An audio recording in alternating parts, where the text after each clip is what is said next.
My family had an unspoken rule. Every man had to raise and marry his own beast partner. But mine? My fox beast absolutely hated me.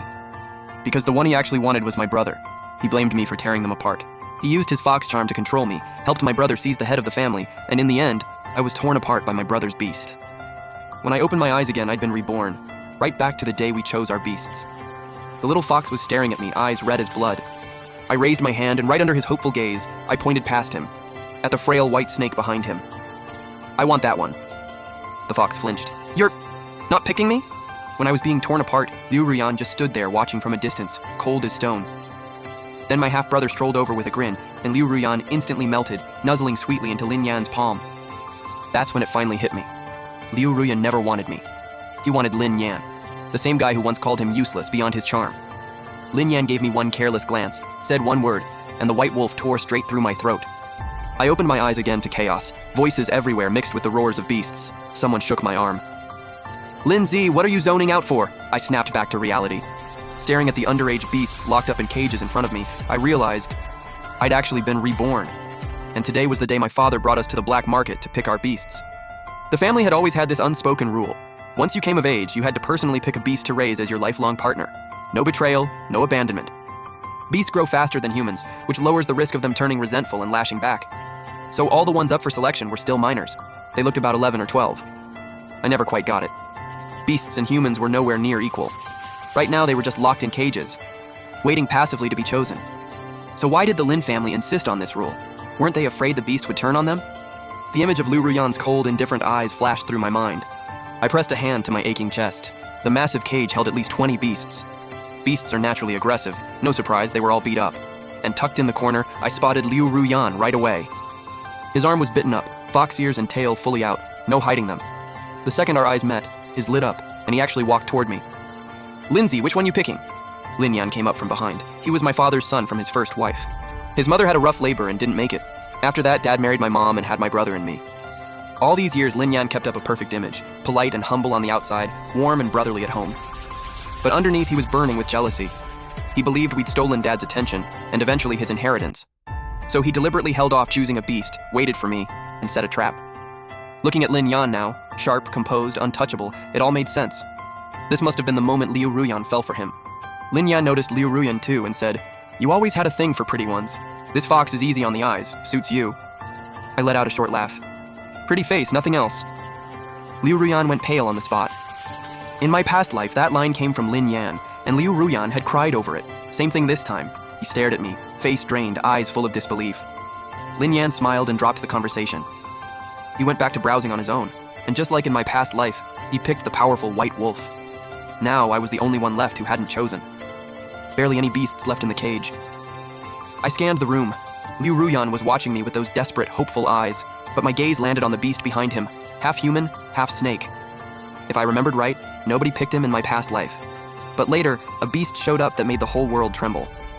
Bai Meng Yao. He single-handedly took down the entire black market and led countless beasts to freedom. Years later, he stepped up as the beast's representative, sat down with humans at the negotiating table, and won them equal rights. I'd actually seen Bai Meng Yao once before.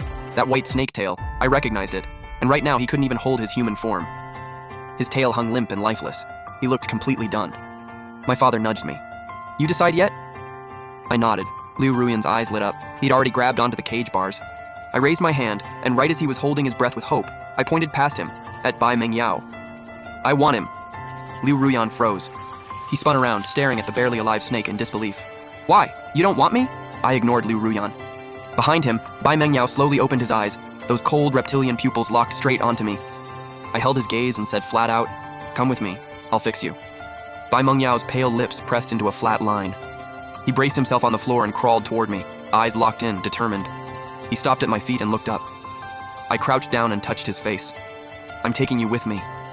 Liu Ruyan rushed over and grabbed my hand. "Pick me! You're supposed to pick me! He's half dead! Why would you even choose him?" That confirmed it. Liu Ruyan had been reborn too. Before I could even react, Bai Meng Yao's brow creased. His blood-stained tail wrapped around Liu Ruyan and flung him, hard. Liu Ruyan slammed into the wall. Bai Meng Yao's eyes went cold. "Come at him again, and I'll end you." Watching Liu Ruyan clutch his chest, I felt genuinely satisfied. I gave Bai Meng Yao's face a little squeeze. "Not bad at all." Bai Meng Yao's lashes fluttered, and he quickly looked away. After my father paid, he sent us all home with our chosen beasts. Liu Ruyan, left behind in the cage, kept calling out my name. I gave my bodyguard a dramatic look. He's so annoying. The bodyguard got it immediately. Understood. I smirked. In the black market, any beast left unsold gets sent to the fighting ring. Pure hell on earth. I was looking forward to it. That mood carried me all the way home. Since beasts were meant to be our lifelong partners, my father spared no expense. Manuals, medicines, they just kept coming. Bai Mengyao's injuries weren't serious, but a condition from birth slowed his recovery. It made me even more curious. How did he survive the fighting ring in my past life? Maybe I was staring too hard. Bai Mengyao's face slowly turned red. Master, is there something you need? That word, master. I raised an eyebrow. In my past life, I let Liu Ruyan walk all over me, and he never once called me anything respectful. This felt different. I tossed him the medicine. Do it yourself. He caught it and nodded without a word. After a few days of rest, Bai Mengyao had his human form back. He'd shot up in height too. Beasts really do grow fast. That day, my father came to me and said there was a beast in town with incredible healing abilities. A mermaid clan member named Mengshi could heal beasts and humans alike. Dad told me to take Bai Mengyao to see him. The mermaid clan are born healers. Physical wounds, emotional damage, doesn't matter. Whatever they touch bounces back to normal. Dad turned to leave after that. I quickly called out, Dad, beasts and humans aren't equals. Why did our ancestors insist we take them as partners? He stopped and sighed. Linza, remember this. A beast's loyalty is something no human can match. Whether you earn it, that's on you. He waved and left. I knew a beast's loyalty was rare, but given where things stood, how easy could that possibly be? Weren't we literally betting our lives on this? I watched him go, then headed back inside, grabbed Bai Mengyao, and took him to find Mengshi. It was Bai Mengyao's first time outside. He was curious about everything. Master, what's that, ice cream?